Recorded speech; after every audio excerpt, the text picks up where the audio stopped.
Hello, everybody. Let me. Okay.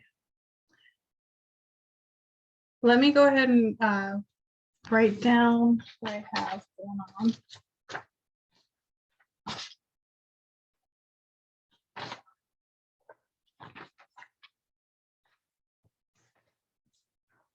Remember, I put the pen.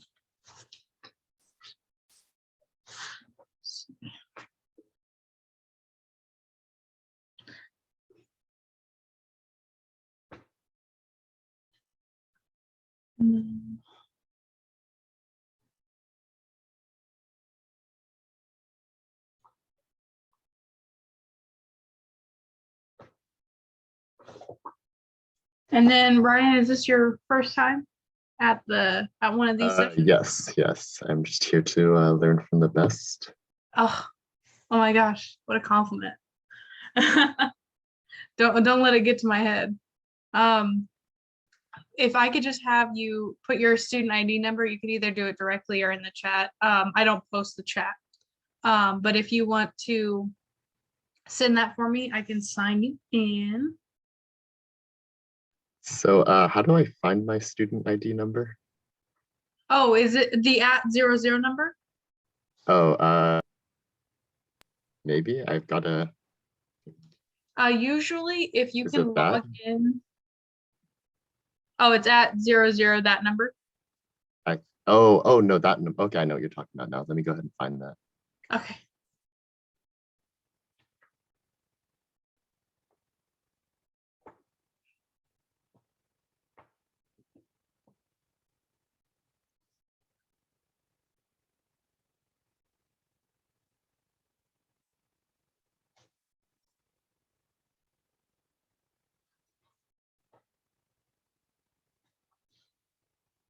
Perfect. Okay. All right, so let's get started. So I know last night I sent out shortly before our last night's Zoom meeting, I sent out a few review things for the exam. And did you guys get a chance to look at those? If not, I can choose one that we haven't looked at and walk through it together. It's up to you guys. I have not looked at it yet. I looked at it briefly, but yeah, I would like to go through it. Also, I have a quick question with the gram stains. Okay. So what does it mean when you see both colors, pink and purple? So if you were to see both colors that were pink and purple, it depends on the technique and what type of sample you have. So if you were to see both pink and purple, it could mean that you maybe applied a dye, too much dye, or there was too much bacteria to where the dye were stuck to those bacteria, and then it appeared more purple because of how much bacteria, if that makes sense, there was. But if you see on the outer edge, the like more isolated bacteria that were pink, that means that you would say that the sample was gram negative. Okay. It could also depend if you take from more than one colony, or let's say there was a colony and then on top of that colony was another one. So you got a mixed sample in your slide that you made. If you got a mixed sample, then that means that you could have both gram positive and gram negative. But most likely, if you were to see those colors, it's probably just because there was an error in technique. So you have to start over? Yeah. But usually you can just save it by looking at the edge, because when it's stacked on top of each other, because I want you to think of it like, like cellophane wrappers. So when those are colored, let's say you had a pink one, but if you were to lay, let's say like 30 of them on top of each other, it might look purple. So that's kind of what I mean by there might be too much bacteria that was stained, and now they're sitting all on top of each other and it looks purple. I see. So when it comes to that, kind of look around the outer border. Yes. Okay. So there's never going to be a mix unless you did it wrong. Yeah, basically. Got There it. shouldn't ever be a mix. Okay. And she'll never test you with a gram stain that's like that. It'll Okay. be obvious. She's not trying to trick you. She's trying to know if you understand it. Okay. So it'll be definitive, either gram positive or gram negative. Yes. Okay. Let's see something here. Okay. So are there any other questions about any material before we go over some new stuff?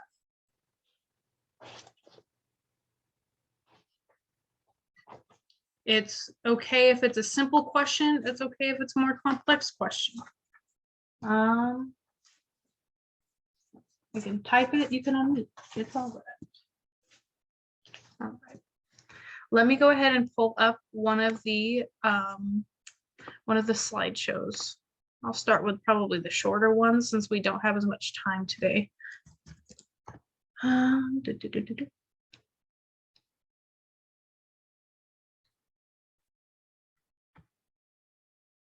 So these slideshows are from, they're from a fellow pal. He was a pal for me. And he's Cesar Delgado. I'm sure that Dr. B probably talked about him a little bit. But he is a pal for Melena's class. So he does a similar thing as me, but he's done it a little bit longer than I have. So let me go ahead and share my screen real quick. All right. So the material is never really going to change. The only thing that's ever going to change about material is that we add more. But because of how dense this class already is, I don't see that happening anytime soon. Let me see. Well, we'll just go through these and I'll have you guys kind of give me your answers.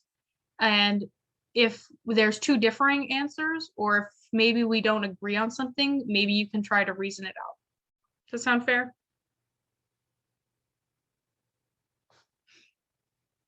So let's see. So let's start with this one. So which microorganisms are used to make microbiological growth media? This one's probably a little tougher.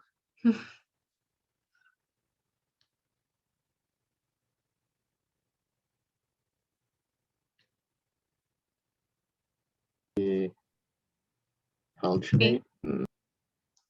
So I have an A and Like the media that the bacteria would grow in or on. so when we make a plate, what do we use?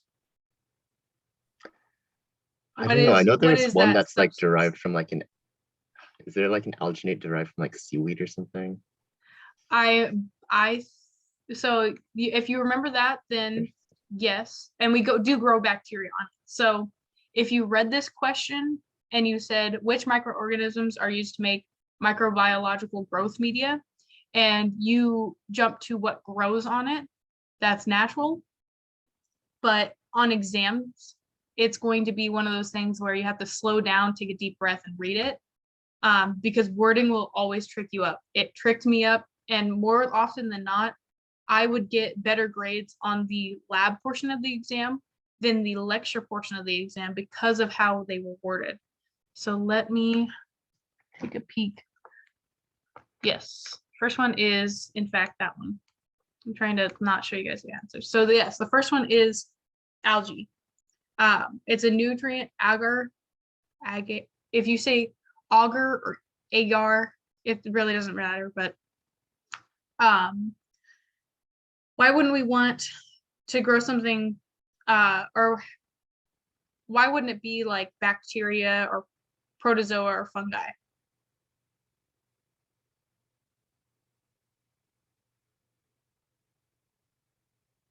Because we're trying to observe the bacteria.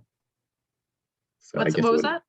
we're trying to observe the bacteria, so it probably wouldn't help too much to have the plate itself be of bacteria. Yeah, basically it's not going to offer the nutrients that would be able to even grow bacteria. And if we had a plate made of bacteria and we took bacteria off of it, we would get 2 different bacteria potentially in the same thing. So yeah. So let's go ahead and move on to the next thing. So Leeuwenhoek described microorganisms as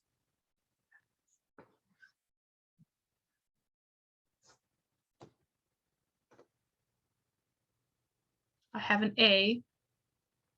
Pretty sure you guys are right.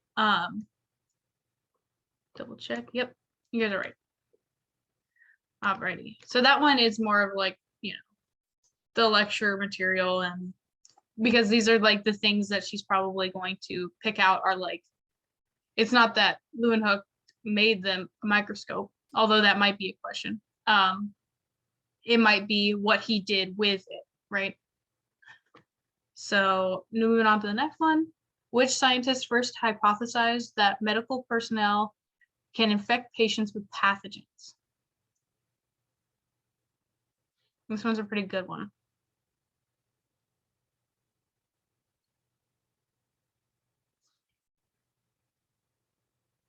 A, and then I don't know. Okay, so let's see. So let's go ahead and find the answer because I don't know myself. Let's go ahead and, because I still have all the access to previous lecture stuff. So if we go to the first chapter, if we don't know any of these and we can't even narrow it down, then why not make sure that we know about all of them?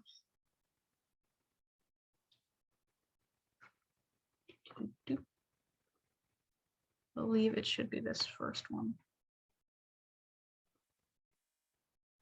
Yes. I'm going to stop my share here because I have to share the PowerPoint technically. So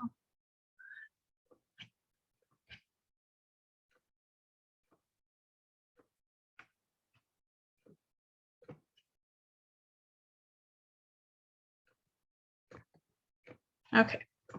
So first we had Jenner, right? Oh, I don't want Microsoft 365. I hate that. Okay.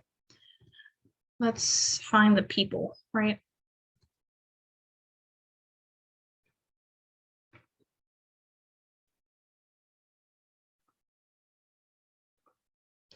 So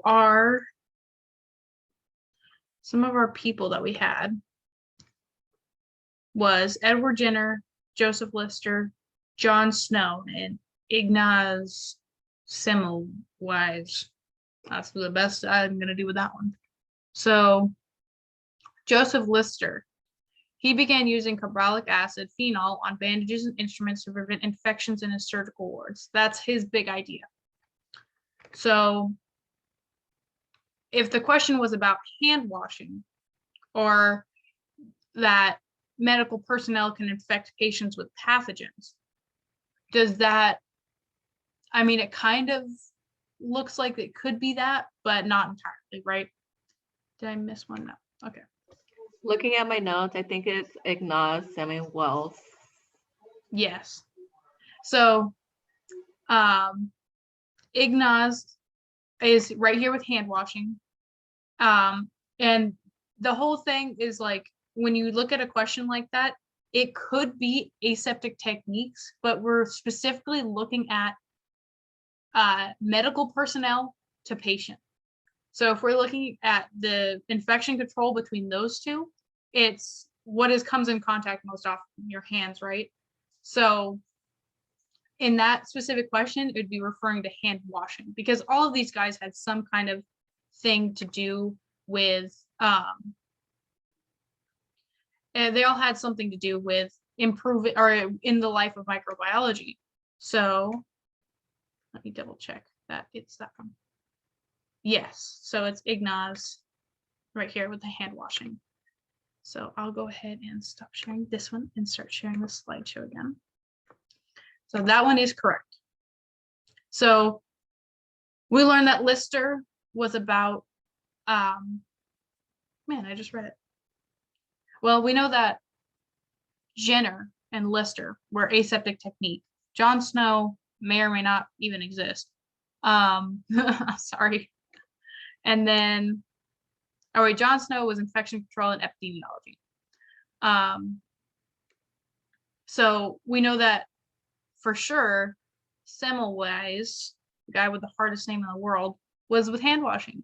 And I don't know if she went too in depth with it, but I believe that he was actually like, he got his like license revoked, or he was fired at the hospital that he worked at because of how insistent he was on hand washing. And he worked in, I think, labor and delivery. And so when he was in that ward, he saw that mothers would die because of infections. And, you know, at this time, he, you know, you don't know a whole lot about the whole world of microorganisms, right? So gloves weren't readily used all the time. Back then, nurses didn't even need training. They just needed to go walk in and get trained in the field. So hands were, the microorganisms on your hand weren't common knowledge, if you will. So that's a little bit of his story. And then he was insistent that all of his nurses would wash his hands, and I think that's what got him fired, or what got him terminated, or whatever it might have been. All right. So moving on to the next question, we have bacterial flagella are. Oh, this one's a good one. You guys have learned about this one.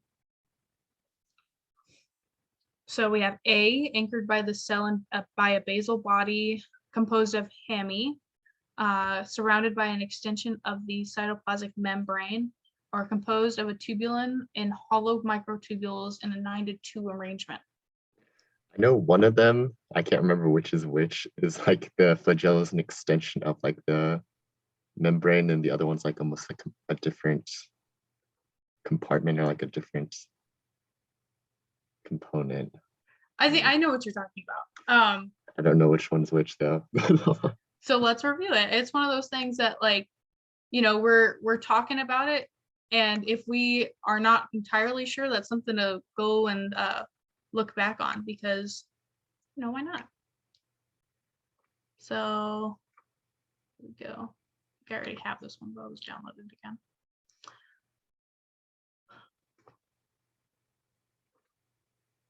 So I'll need to switch it around. 1 minute left.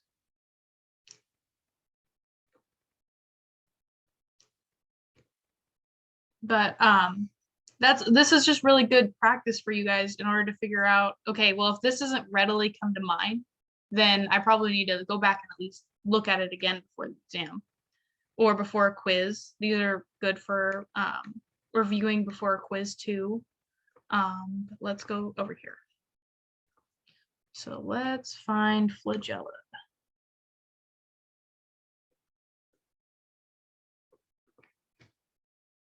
Okay.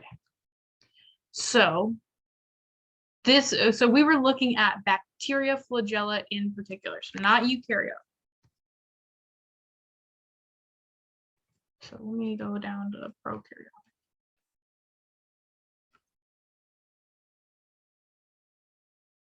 Maybe I went too far. Oops. Bear with me. Okay. Prokaryotic, right? So let's find, let's see.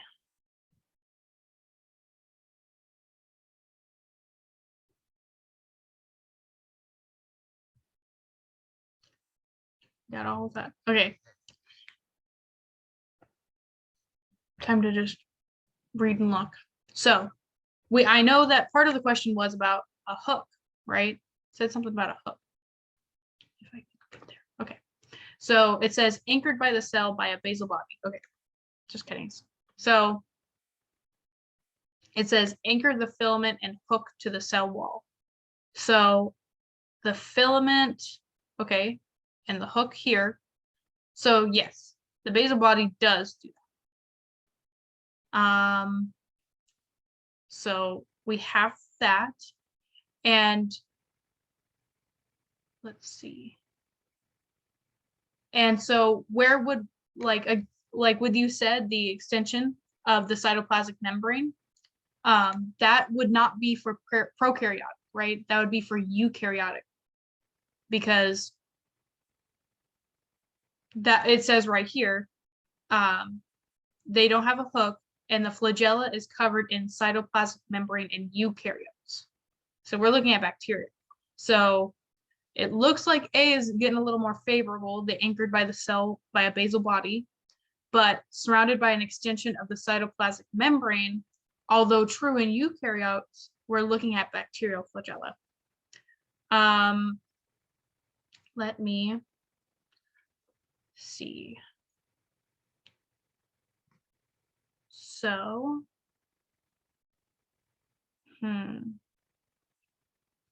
well, we remember that pili, or not pili, sorry, I was just looking at the word pili, but flagella, they do their series of tumbles and runs, right?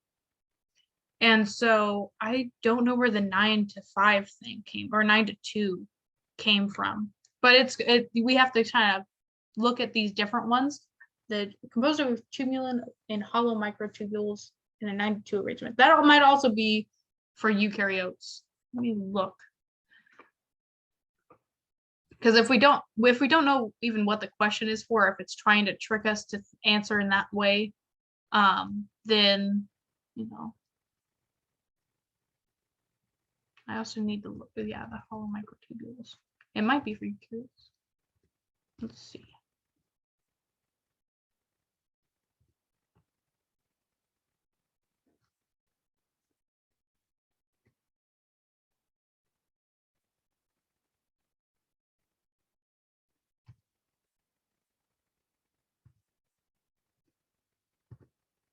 Well, I don't see any mention of it, but I'm sure that it's not that. And I believe hammy. Where is the hammy in this situation? Do you guys remember where hammy is located? It's been a hot minute for me.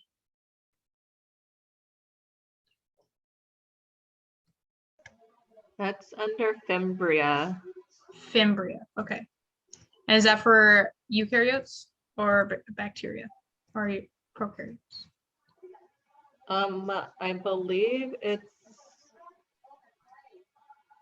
for prokaryotes. Okay. So that's not necessarily, well, I guess it is a extension of, man, this one's a little harder than I thought it was. So it was fimbrae.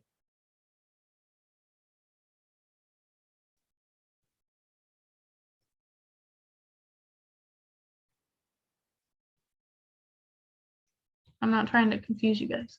I'm trying to not tell you guys the wrong thing either.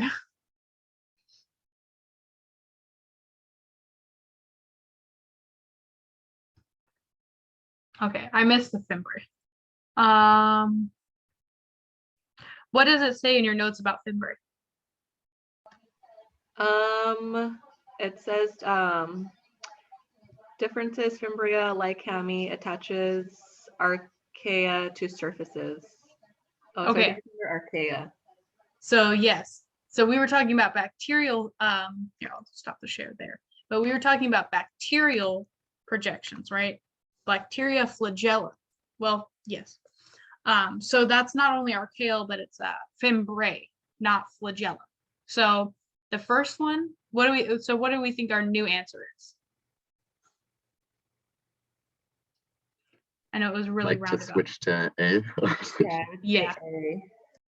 So the reason why it's not B is because that's archaea and fimbrae. The reasons why it's not C is because that would be for eukaryotic flagella. And the reason why it's not D is because bacterial flagella runs in a series of runs and tumbles. And she never mentioned a 9 to 2 arrangement. I don't think ever. So throw that one out the window. But now we know why it's not those other answers, and now we can look at this question and say, okay, it's that one. All right, so moving on. This is taking, I'm sorry I'm taking so long on these. So next question is, which of the following is the most associated with diffusion? Symports, antiports, carrier proteins, or endocytosis? Is it carrier protein? No, I think that'd be like maybe like antiports or maybe symports. Actually, I'll switch to symports. Symports? I think carrier proteins would count as like a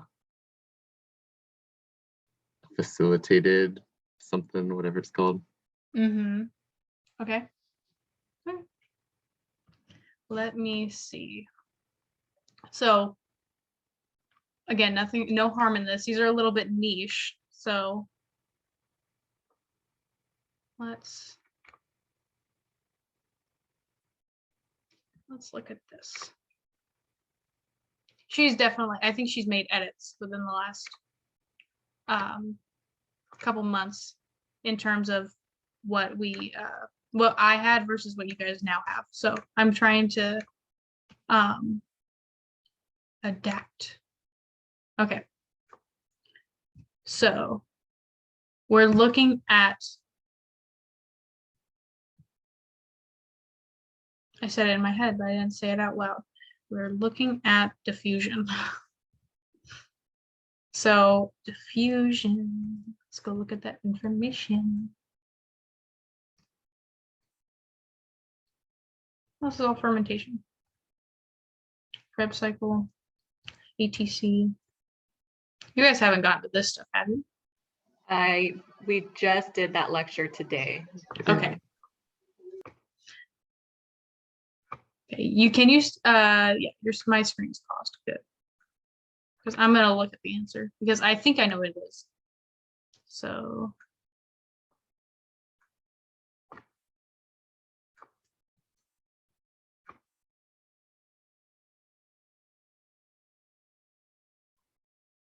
I'm gonna double check. Let's see. I have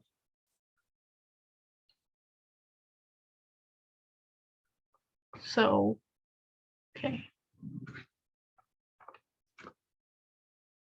So I think we were all wrong. So it is carrier proteins for some reason. Let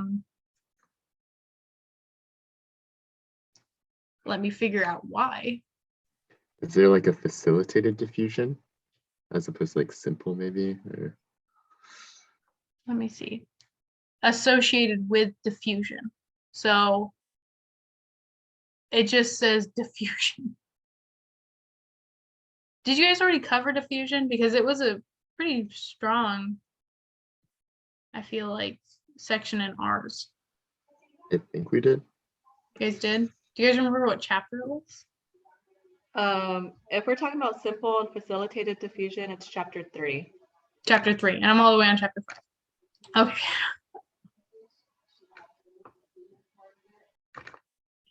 I just downloaded it, so it should be at the top. There we go. Okay. So now I need to switch PowerPoints. There we go. All right. So let's look for diffusion. And it's okay if you need to look these up. Like give it your best guess and then look it up and then look up why it's not the other answers. So that's kind of like the best way of, at least that I had for studying. So diffusion, let's look.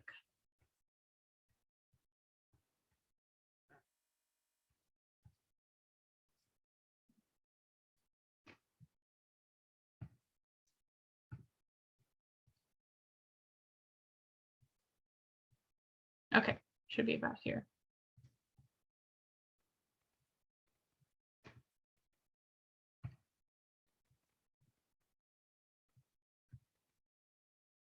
Try not to skip over it on accident. Passive fast, well deficient.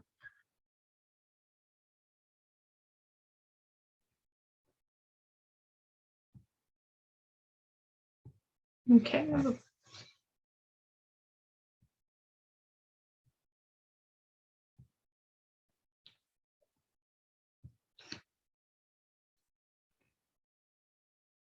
Okay. So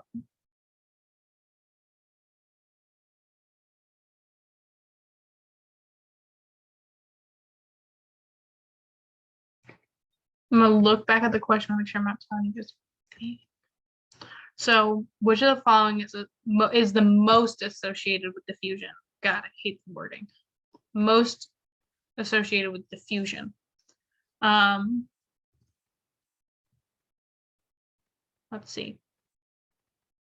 So, if it's simple diffusion, it's going to be a substance, right? It's going to be something that is easily absorbed by the plasma membrane or the cell membrane. So we know we have steroids in our plasma membrane, and gases are easily facilitated through, and other things like water and water soluble molecules also go through.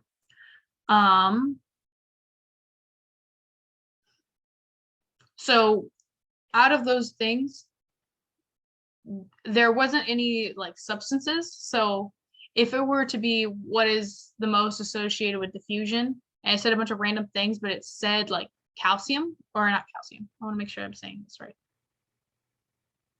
Sodium. Why do I always, okay, sodium. If it says sodium, then, oh, that is easily facilitated through. But this had a bunch of other things. So let's see.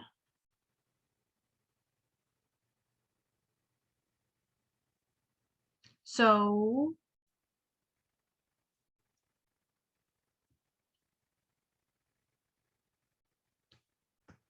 transporter or carrier proteins, just so you guys don't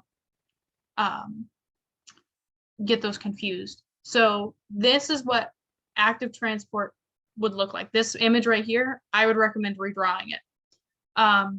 So we have the nutrient and then our carrier protein here.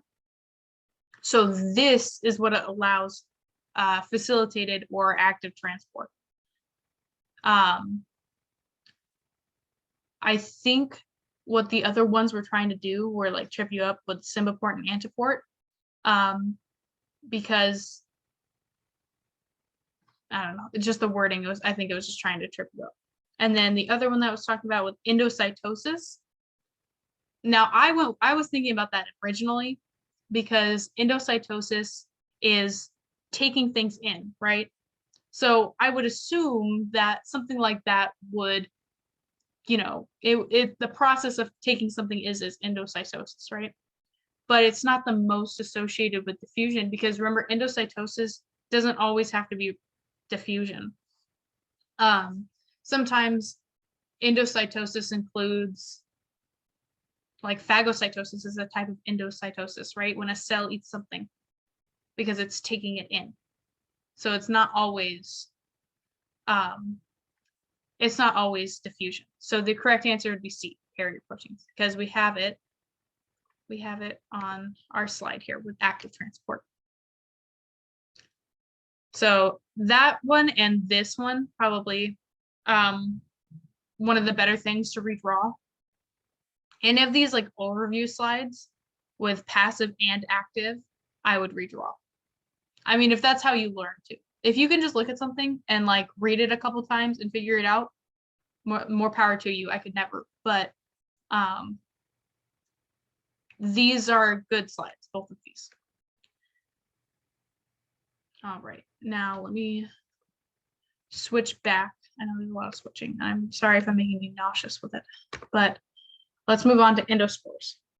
I might only be able to get through half of this because I don't want to keep you guys too far over time, and I do want to respect your time. So do you want me to continue for a couple more minutes, or like have this be the last one, or do you want to pause it here and I'll come back to this on Monday? I'm fine either way. Fine either way? Yeah, I'm fine with either also. Okay. So let's continue with endospores. So what do we know about endospores? Right off the bat, when you read that, what do you know? Something about being dormant, or like, yeah. Cocoon for the bacteria. Yeah, right. So I think about it as like the trump card. Endospores are the trump card because you might try to kill it, but this endospore is going to last because no matter what, in most cases, there's only a few things that can kill endospores. So with this endospore, it can last through extreme heat, extreme cold, and it can last through disinfectants, everything. So that's what we know about endospores coming in. So now our options are endospores are reproductive structures of some bacteria. Endospores occur in some archaea. Don't know about that one. Endospores can cause shock, fever, and inflammation. And endospores are dormant resistant cells. What do you guys think? I say D. D? I think D too, but then I'm wondering, like, I thought the endospore was like a part of the, I didn't know if it was like its own cell or whatever. So endospores, what they are is the bacteria has basically put all of its information into this endospore. And if the bacteria cell wall were to be compromised, or it realizes its environment, because bacteria is smarter than what we think it is. If it realizes that the environment is no longer suitable for life, it will put all of its cards in one spot and it'll huddle in that endospore to where if the outside conditions were no longer sustainable for its life, it would still be able to reproduce later on. So that's why I think A was there, because it doesn't house the reproductive structures for some bacteria. It would house all of it for every bacteria that has an endospore. So I guess it is still some bacteria, but it's not solely reproductive structures, if that makes sense. Let me double check. So this is question technically 6. 6 should be, yep, it's D. I don't want you guys to cheat yourselves out. So yes. I'm gonna, let's see, I have 1, 2, 3, 4, 5, 6, 7, 8, 9, 10 more.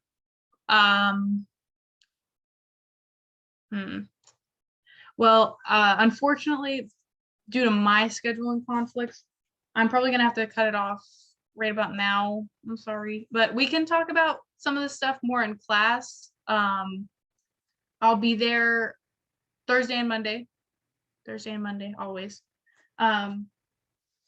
But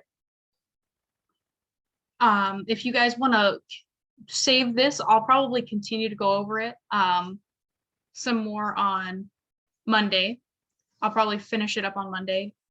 Or if there's more people, or if you guys want me to go over it entirely all over again, we can on Monday. But I'll probably finish it up on Monday. And if you guys want to also do the other 2, because this is just the first one that I sent out, the practice exam quiz. If you guys would like to do those over the weekend, it's not an assignment, it's not necessary. We will go over it. And if you have any questions on it that I don't answer inside of a session, you can always ask me in person or send me a message on Remind. And I will try my best to get back to you and give you the most correct answer, I promise. And if I don't know, I will ask Dr. B and get the answer for you. So yeah, I'll cut it off there. Thank you guys for coming today. And yeah, so I hope you guys had a fun time trying to figure out these questions with me. Thank you. Yeah. So your next session is Monday, you said, or? Monday at 5 p.m. Gotcha. And it runs for an hour. So if you are late, I don't mind if you come in late. I promise. Alrighty, thank you. No problem. Have a good one, guys. Sorry, would you say that the wording is the most important with